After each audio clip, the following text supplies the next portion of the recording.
Hello everyone, मैं दिशान अंसारी। स्वागत है आपका हमारे यूट्यूब चैनल में।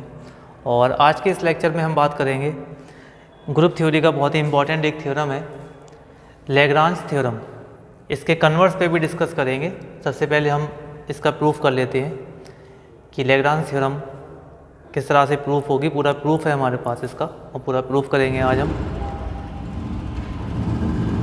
सबसे पहले हम इसका स्टेटमेंट देखते हैं कि लैग्रांज थ्योरम क्या बोलती है, किस तरह से वर्क करेगी, वो देख लेते हैं। तो स्टेटमेंट क्या है लैग्रांज थ्योरम का, वो देखते हैं। द ऑर्डर ऑफ सब group of a finite group. ध्यान रखें, ये जो हमारे पास ग्रुप है ये फाइनाइट ग्रुप में काम कर रही है थ्योरम, तो सब ग्रुप भी फाइनाइट होंगे। द ऑर्डर ऑफ सब group of a finite group is a divisor of order of group. कहने का मतलब ये है कि आपके पास कोई ग्रुप है, मान लीजिए किसी ग्रुप का ऑर्डर 10 है। हमारे पास एक ग्रुप है, उसका ऑर्डर कितना है 10। तो इसके जितने भी सब ग्रुप होंगे, इसके जितने भी सब ग्रुप होंगे उनका जो ऑर्डर होगा, मान लीजिए H1 इसका कोई सब ग्रुप है, H2 इसका कोई सब ग्रुप है, तो उनके जो ऑर्डर हैं, जो सब ग्रुप के जो ऑर्डर हैं वो इस तरह से होंगे, उनका ऑर्डर इसको डिवाइड करता होगा। सब ग्रुप का ऑर्डर उस ग्रुप के ऑर्डर को डिवाइड करता है, ये बात दिमाग में रखें। अब इसका कन्वर्स ट्रू नहीं है। अगर कोई सब ग्रुप है किसी जी का तो उसका ऑर्डर उस ग्रुप के ऑर्डर को ज़रूर डिवाइड करेगा, लेकिन इसका मतलब ये नहीं है कि अगर कोई नंबर किसी ग्रुप को डिवाइड करता है, ग्रुप के ऑर्डर को डिवाइड करता है, तो उस ग्रुप के पास उस ऑर्डर का सब ग्रुप होगा ही होगा। ऐसा आप नहीं बोल सकते। कहने का मतलब ये है कि अगर H इज़ सब ग्रुप ऑफ G, H अगर कोई सब ग्रुप है G का, देन जो H का ऑर्डर है डिवाइड करेगा, डिवाइड्स ऑर्डर ऑफ G 100% करेगा। ये बात आप लिख के रखें। ये देखने की कोशिश करें कि थ्योरम ने बोला किधर से है। वो गारंटी लेते हैं तो किस साइड से लेते हैं। वो कहते हैं अगर H सब ग्रुप है G का, H अगर सब ग्रुप है तो उस H यानी कि सब ग्रुप का ऑर्डर ग्रुप के ऑर्डर को डिवाइड करेगा हमेशा। आप हरगिज़ ऐसा ना बोलें कि अगर D डिवाइड करता है, D कोई नंबर है, कोई नंबर हो सकता है, मान लीजिए अगर D डिवाइड करता है, D डिवाइड्स या D कोई भी नंबर है, कोई भी नंबर डिवाइड्स करता है ऑर्डर ऑफ G को, तो ये इम्प्लाइज हरगिज़ नहीं करेगा कि G हैज़ सब ग्रुप ऑफ ऑर्डर D। कहने का मतलब मेरा ये है, अगर किसी नंबर ने ग्रुप के ऑर्डर को डिवाइड करा तो आप ये नहीं बोल सकते कि उस नंबर का, उस ऑर्डर का ग्रुप, उस ऑर्डर का सब ग्रुप उस ग्रुप के पास होगा। ओके, तो थ्योरम को समझ लेते हैं, फिर प्रैक्टिकली और भी बात कर लेंगे उसके कन्वर्ट्स पे। प्रूफ कैसे करेंगे? सबसे पहले हमने इसमें एक ग्रुप लिया जिसका ऑर्डर कितना है फाइनाइट। एक ग्रुप लिया फाइनाइट ऑर्डर का, ठीक है ना। उसका ऑर्डर कितना ले लिया हमने n ऑर्डर का एक ग्रुप ले लिया, और उसका एक सब ग्रुप ले लिया H जिसका ऑर्डर कितना है m। एक सब ग्रुप H ले लिया, इसका ऑर्डर कितना है m है। अब सब ग्रुप का ऑर्डर अगर m है तो उसमें एलिमेंट्स हमने रखे, डिस्टिंक्ट एलिमेंट होंगे H1 H2 HM। कितने एलिमेंट्स हैं? How many? m एलिमेंट्स हैं H के अंदर। अब आपके पास एक सब ग्रुप है और ग्रुप भी है, तो आप वहाँ से राइट कोसेट बना सकते हैं। एक एलिमेंट आपने G का लिया, कोई एलिमेंट आप G का ले लेंगे और वहाँ से आप एक राइट कोसेट भी बना लेंगे। राइट कोसेट या लेफ़्ट कोसेट क्या होते हैं उन पर भी बात कर लीजिए। कोसेट क्या होते हैं पहले वो देख लेते हैं। उनमें सबसे पहले हम देखेंगे राइट कोसेट की definition. Let G be a group and H be a subgroup. G कोई ग्रुप है और H कोई सब ग्रुप है, और हमने एक एलिमेंट लिया G का। देन द सेट, एक जो सेट बनेगा, देख लीजिए किस तरह से सेट को बना रहे हैं। एक G का एलिमेंट, उस G के एलिमेंट को ऑपरेट कर दिया हमने उस सब ग्रुप पे, जो सब ग्रुप था हमारे पास उस पर ऑपरेट कर दिया। इस G के एलिमेंट को हमने कहाँ पे रखा है? इसका प्लेस देखिए राइट में है। जो भी सेट मिलेगा इस तरह से वो क्या बनेगा? राइट को सेट बनेगा। और इसी ए का ऑर्डर हम चेंज कर दें, इसको लेफ़्ट में ले जाएं, तो जो सेट मिलेगा वो क्या बन जाएगा, लेफ़्ट को सेट बन जाएगा। एग्जाम्पल देख लीजिए, जैसे मान लीजिए इसका एग्जाम्पल ले लेते हैं, g इक्वल टू 1 माइनस 1 और हमने h ले लिया इसका सपोज 1, ये ग्रुप है और ये उसका सब ग्रुप है। तो अगर हम कोसेट बनाएंगे, देख लीजिए h g का एलिमेंट लेंगे 1 और मल्टीप्लाई कर देंगे तो कितना मिलेगा, 1 मिलेगा। फिर इस h में -1 से कर देंगे, कितना मिल जाएगा, -1। तो ये जो मिल रहा है ना आपको, ये बोले जाते हैं कोसेट।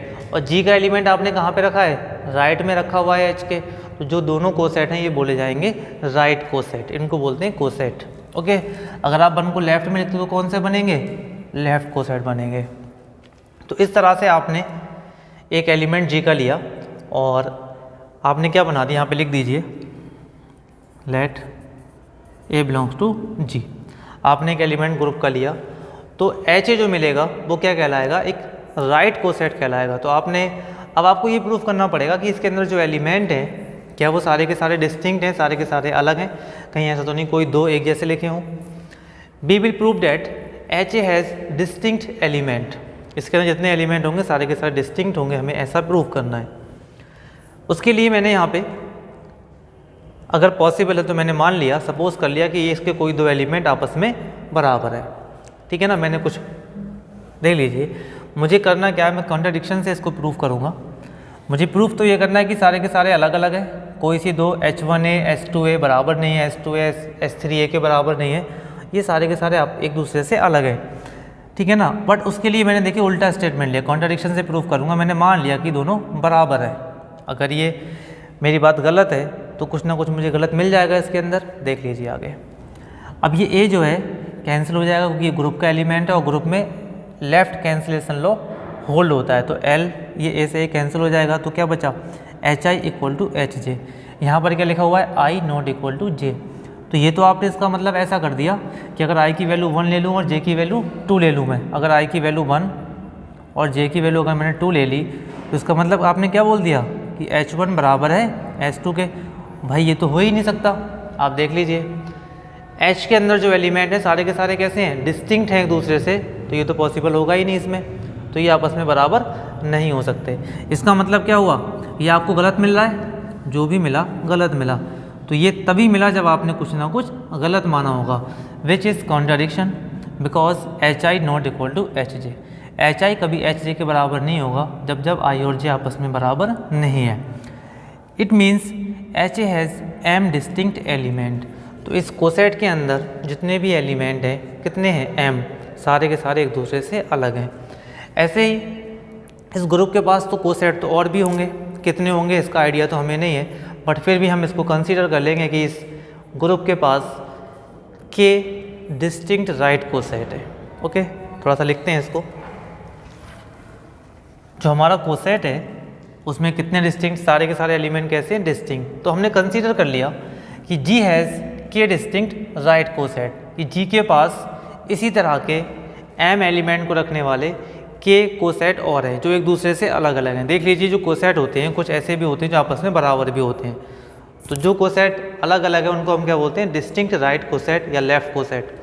फिलहाल हमने के डिस्टिंक्ट राइट कोसेट माने, तो एक कंसेप्ट होता है कि जो डिस्टिंक्ट राइट कोसेट हों या लेफ़्ट कोसेट हों, अगर आप उनका यूनियन कर देते हैं तो आप किसको बना देते हैं, पूरे ग्रुप को फॉर्म कर देते हैं। जैसे कि ये दो आपको डिस्टिंक्ट राइट कोसेट मिले थे, अगर आप इनका यूनियन ले लेंगे 1 यूनियन -1 तो हमें क्या मिलेगा, 1 -1, और ये क्या था आपका, जी था, ठीक है ना। तो अगर डिस्टिंक्ट राइट कोसेट या लेफ़्ट कोसेट का अगर आप यूनियन ले लेते हैं तो आपको क्या मिल जाता है, कंप्लीट ग्रुप मिल जाएगा। अब हम चूँकि हमें ऑर्डर कॉन्सेप्ट लेके चलना है तो हमने क्या इस पर कर दिया, ऑर्डर ले लिया, order of G, order of HA1, order of HA2। चूँकि ये जो बीच में यूनियन है ना, जब आपने इस पर ऑर्डर लगाया तो तब तो आपने एलिमेंट्स की बात कर ली, काउंटिंग ऑफ एलिमेंट्स। तो एक कोसेट में कितने एलिमेंट हैं, एक कोसेट में हमारे एलिमेंट थे HA1 HA equal to H1A H2A up to HK HMA। एक राइट कोसेट में एलिमेंट थे m और ये कोसेट हैं कितने, ये कोसेट काउंटिंग में k हैं और एक में एलिमेंट कितने m, टोटल कितने एलिमेंट्स हो जाएंगे m into k। Order of g कितना है n, तो k की वैल्यू कितनी आ जाएगी n अपॉन m। n क्या था ऑर्डर ऑफ ग्रुप, m क्या था ऑर्डर ऑफ सब ग्रुप। अब n upon m equal to k लिखा हुआ है, इसका क्या मतलब है कि ये जो m है n को डिवाइड कर रहा होता है। देख लीजिए 4 अपॉन 2, 2 2 ज़ा 4, तभी तो यहाँ पे 2 मिला, तो इसका मतलब ये 2 इस 4 को डिवाइड कर रहा है, तभी कोई इंटीजर मिल जाता है ना। तो जब भी कोई m n को डिवाइड करेगा, ये सिंबल है डिवाइड करने का, अगर m n को डिवाइड करता है तो आप n को हमेशा लिख पाओगे m इंटू कोई इंटीजर k, तो वहाँ से k की वैल्यू क्या आ जाएगी n अपॉन m, इस तरह से। तो इसका मतलब यही है कि m डिवाइड करता है n को, और n था ग्रुप का ऑर्डर, m था सब ग्रुप का ऑर्डर, यानी कि ऑर्डर ऑफ सब ग्रुप उस ग्रुप के ऑर्डर को हमेशा डिवाइड करेगा। कन्वर्स इसका ट्रू नहीं है, आप इस बात का ध्यान रखें, कन्वर्स ट्रू नहीं है। अगर कोई नंबर 5 किसी ग्रुप का ऑर्डर है, मान लीजिए 25, अगर ये 5 इस 25 को डिवाइड करता है तो इसका हरगिज़ मतलब ये नहीं है कि इस ग्रुप के पास 5 ऑर्डर का सब ग्रुप होगा। ओके।